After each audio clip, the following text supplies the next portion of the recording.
Hello my dear students, welcome back in जिप्सिंग academy. स्वागत है आप सभी का। तो चलिए अब बात कर रहे हैं क्लास 12 इंफॉर्मेशन टेक्नोलॉजी कोड 802, जिसमें यूनिट 1 डेटाबेस कंसेप्ट्स के ऊपर हम बात करेंगे। और सबसे इम्पोर्टेंट चीज़ ये है कि ये जो आपको क्वेश्चंस मैं बता रहा हूँ ये 5 इयर्स का कलेक्शंस है, और जो कलेक्शंस बेस्ड है CBSE sample question paper 2018 to 2022 के बीच में।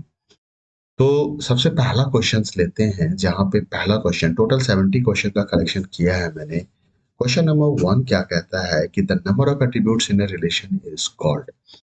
तो देखिए, जब नंबर ऑफ एट्रीब्यूट्स की बात आएगी तो उसे हम डिग्री कहते हैं, ये ध्यान रखना है। लेकिन जब नंबर ऑफ टपल्स की बात आती है तो उसे हम कार्डिलिटी कहते हैं। तो इसका सही आंसर क्या है आपका? Degree. In order to restrict the values of an attribute within a range, that's constraint to be use. Check constraints का यूज होता है, इसका सही आंसर यही है। नल कांस्टेंट तब होता है जब आप नल करके कोई कांस्टेंट होता ही नहीं है, नॉट नल कांस्टेंट्स होता है। और इसका इस्तेमाल हम तब करते हैं जब हम ये कहते हैं कि उसमें नल वैल्यू अलाउड नहीं होगी। डिफॉल्ट का यूज हम तब करते हैं जब हमें ये सेट करना होता है कि इसकी डिफॉल्ट वैल्यू क्या होगी किसी कॉलम की। dash command is used to eliminate duplicate। देखिए, जब कभी भी duplicate values of an attribute in the select query, select command के साथ किसको यूज करने से, तो वो हमारा डिस्टिंक्ट होता है। हम डिस्टिंक्ट का यूज करते हैं। नो डुप्लीकेट करके कुछ भी हमें नहीं मिलता है। यूनिक एक कांस्टेंट है और अपडेट एक कमांड है जिससे कि हम रो को अपडेट करते हैं।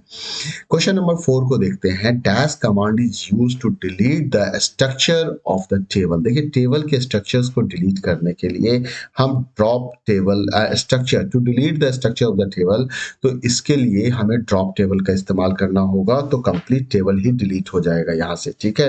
ड्रॉप डेटाबेस से आप डेटाबेस डिलीट कर सकते हैं। डिलीट टेबल करके कोई कमांड होता नहीं है, डिलीट कमांड होता है, टेबल यूज नहीं होता है। और ऑल्टर टेबल से हम टेबल के स्ट्रक्चर में चेंजेस लाते हैं। नेक्स्ट क्वेश्चन है कि साना has given the following query but the unable she is unable to execute it successfully, write the correct query after rectifying the error। तो देखिए, यहाँ पे साना क्या चाहती है, साना नेम और मार्क्स दिखाना चाहती है स्टूडेंट के साथ। ये टेबल कीवर्ड भी इन्होंने गलत इस्तेमाल कर लिया, और ऐसे बच्चों का नाम दिखाना चाहती है जिसका नाम पी से स्टार्ट होता हो। तो कई सारे मिस्टेक्स हैं इसके अंदर में। अगर आप ध्यान से देखिए तो सबसे पहला तो देखिए, यहाँ पे हमारा पहला तो मिस्टेक, ये टेबल हटेगा यहाँ से। दूसरा, हम इक्वल टू के जगह पे हम लाइक लगाएंगे। तीसरा, डबल कोट्स आपने स्टार्ट किया तो क्लोज भी नहीं किया था इसने, साना ने यहाँ पे। और चौथा, इसने सेमी कॉलन भी नहीं डाला था। तो कई सारे मिस्टेक्स देखने को मिले। तो आपको करेक्शन जो करना है वो देखिए, select name comma marks from student where name like double quotes या single quotes, p% double quotes close semicolon. Differentiate between DDL and DML command. देखिए, जब कभी भी ऐसे क्वेश्चंस आपसे पूछे जाएं तो आप फुल फॉर्म लिखना बिल्कुल मत भूलिएगा, क्योंकि उसका भी एक पॉइंट बनता है। मैंने नहीं लिखा है यहाँ पे, बट आप लिखिएगा। Data definition language and data manipulation language कहते हैं। डीडीएल कमांड से हम स्ट्रक्चर्स या कॉन्स्टेंट्स को डिफाइन करते हैं। डीडीएल कमांड्स के एग्जाम्पल होते हैं create table, alter table, drop table, ठीक है।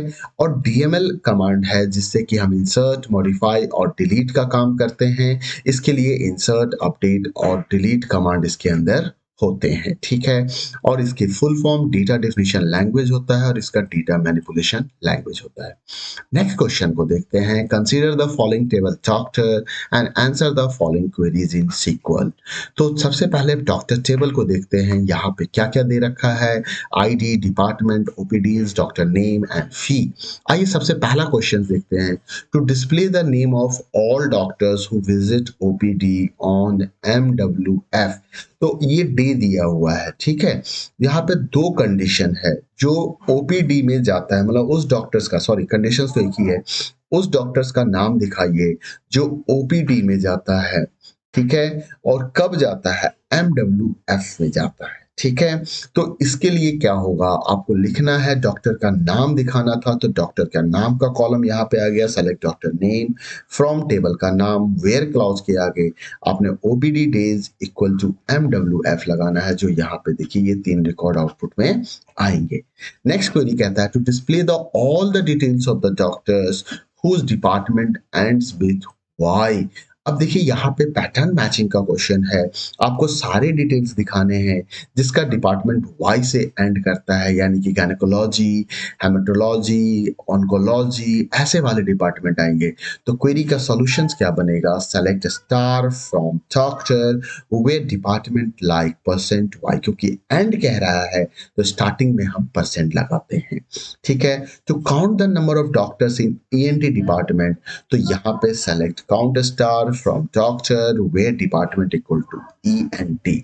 इस क्वेश्चन का एक सॉल्यूशन और भी बन सकता है, इसको हम ग्रुप बाय क्लॉज के साथ भी चाहे तो यूज कर सकते हैं, है ना? तो आप एक क्वेरी और भी चाहें तो यहाँ पे लिख सकते हैं। इसमें क्या होता, आप सेलेक्ट ही लगाते, ठीक है, सेलेक्ट में यहाँ पे काउंट स्टार लगाते, ठीक। इन्होंने कहा था कि हमें ईएनटी डिपार्टमेंट का दिखाना है, फिर आप फ्रॉम क्लॉज को यूज करते, फ्रॉम के बाद आप टेबल का नाम लिख देते डॉक्टर, और उसके बाद आप यहाँ पे ग्रुप बाय कर देते, ग्रुप बाय में डिपार्टमेंट हो जाता। मतलब ये जानना चाहिए आपको, क्योंकि हो सकता है कि ऐसे कोई भी आपको देखने को मिले। ग्रुप बाय में यहाँ पे डिपार्टमेंट आ गया और उसके बाद यहाँ पे हैविंग क्लॉज आ जाता, और हैविंग क्लॉज में लिखा जाता department equal to E N T. मतलब ठीक है, ये थोड़ा लंबा क्वेरी बनता है, बट आपको पता होना चाहिए कि ये भी एक सॉल्यूशन है इसका, और सेमीकोलन लगा देते हैं। तो ऐसे भी आप इसको बना सकते हैं। To display the names and fees of doctors in descending order of fee. देखिए जब ऑर्डर की बात आएगी तो ऑर्डर बाय का याद करना है आपको। आपको किसको याद करना है? Order by. डिसेंडिंग की बात आएगी तो डीईएससी याद कीजिएगा, और डीएससी का दूसरा यूज डिस्क्राइब होता है, टेबल स्ट्रक्चर देखने के काम भी आता है। उन्होंने कहा कि आपको नाम और फी ही दिखाना है, तो doctor name comma fee, from doctor, order by fee, descending. ठीक है, बाय डिफॉल्ट असेंडिंग ऑर्डर होता है। To add a new column phone number to table doctor. अब देखिए इसके लिए आपको ऑल्टर टेबल कमांड यूज करना पड़ेगा, और doctor table, alter table doctor, add clause के साथ आपको कॉलम का नाम देना है, उसका डेटा टाइप बताना है और साइज बताना है, इससे वो कॉलम ऐड हो जाएगा। क्वेश्चन नंबर 8 की ओर चलते हैं। Data is a collection of raw facts which have not been processed to reveal useful information. तो देखिए डेटा को हम रॉ फैक्ट्स कहते हैं, तो यहां से आपको आंसर मिल जाएगा। डिफाइन डेटा रिडंडेंसी, ये एक one of the features of advantage of database होता है, जो डेटा रिडंडेंसी को रिड्यूस कर देता है। रिडंडेंसी का मतलब होता है डुप्लीकेशन। तो जब सेम इंफॉर्मेशन को स्टोर किया जाता है एक से अधिक फाइल में, तो इसमें वेस्टेज ऑफ स्पेस होता है, इसी को हम डेटा रिडंडेंसी कहते हैं।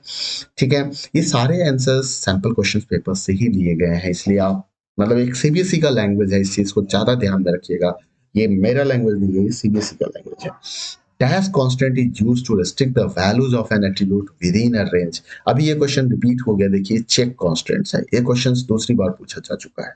तो ये रहा टोटल 10 क्वेश्चंस, मैंने आपको बताया था टोटल 70 क्वेश्चंस हैं। अगले वीडियो में हम बात करेंगे नेक्स्ट 10 क्वेश्चंस के बारे में। तब तक अपना ख्याल रखिए, बाय बाय, टेक केयर।